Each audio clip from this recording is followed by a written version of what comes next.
Welcome to our channel Always Toppers. Today we will discuss a topic related to science, which is nutrition in plants. We will also have an exciting quiz challenge at the last of our video. So let's start with the topic.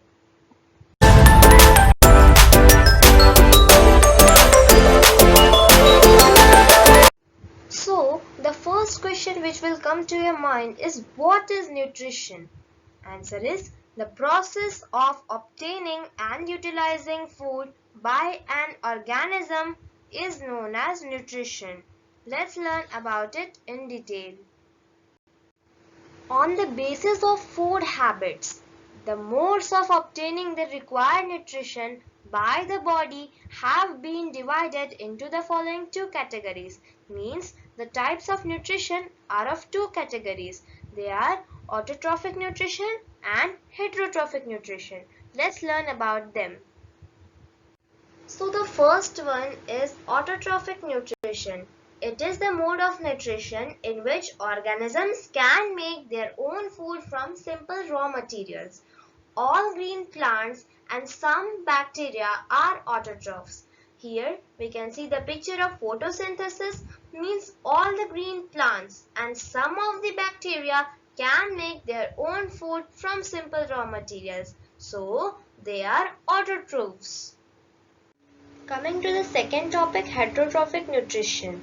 It is the mode of nutrition in which organisms cannot prepare their food on their own and depend on others for it. All animals and a few plants are heterotrophs, means all animals and a few plants cannot prepare their own food, so they depend on other plants for it. In Greek, heterotron means other. Till now, we have seen that nutrition can be divided into two parts, which is autotrophic nutrition and heterotrophic nutrition. Now, heterotrophic nutrition can also be divided into three different parts. The first one is saprotrophic nutrition, example fungi, mushroom, bread mold and some bacteria. The second one is parasitic nutrition, example daughter. Third one is holozoic nutrition, example amoeba and man. So let's learn about them in detail. So here we have saprotrophic nutrition. It is the process in which the organism feeds on dead and decaying matter.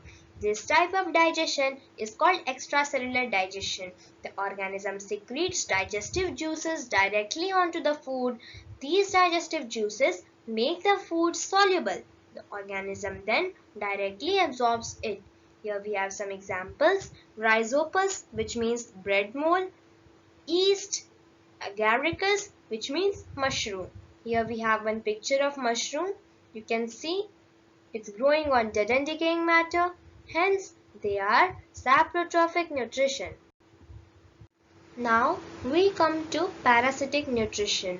Some plants depend on another plant, which is the host, for their food, as they do not contain chlorophyll and hence cannot prepare their own food.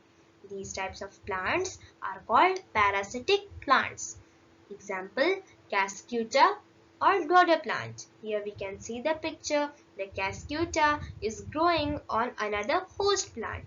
Some plants feed on insects for their nitrogen requirements. Such plants are called insectivorous plants.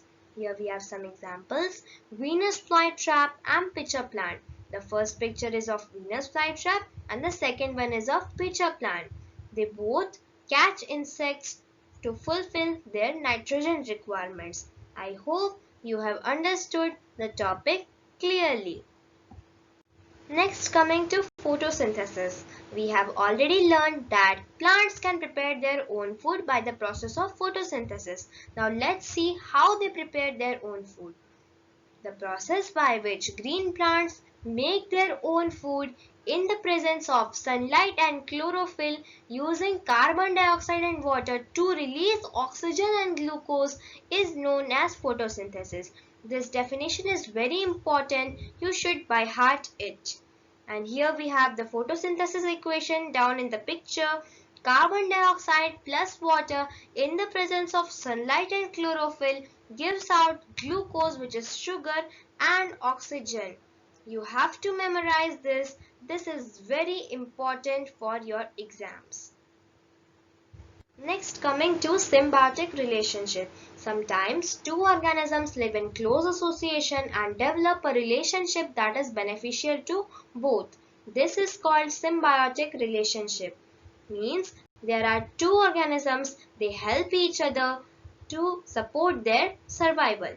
In Greek, symbion means to live together. Here we have some examples of symbiotic relationship: lichen and rhizobium bacteria living in the roots of leguminous plant. Let's see how they help each other. So let's learn about lichen. Lichen is a living partnership between a fungus and an alga. The fungus absorbs water and provides shelter. The alga prepares food by the process of photosynthesis.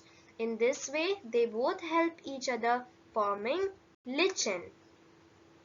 Let's learn about rhizobium bacteria. Rhizobium is a bacterium that lives in the roots of leguminous plants.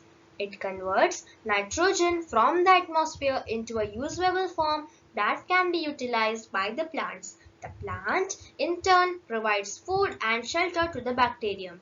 Here you can understand that rhizobium is a bacterium that needs shelter and plant needs a bacteria to convert atmospheric nitrogen into usable form. So then they both help each other and form a symbiotic relationship. Here we have finished with our chapter Nutrition in Plants. So let me give you the quiz challenge as I've already told you in the starting of the video. The rule starts as the names of first three commenters who give the right answer of the question what is the formula of glucose will be shown in the starting of our next video. So all the best to every contestant. Don't wait. If you know the right answer, comment us now. I hope you have understood the topic nutrition and plants very clearly. Thank you for watching this video. Please like, subscribe, comment and share the video to all your friends and family members.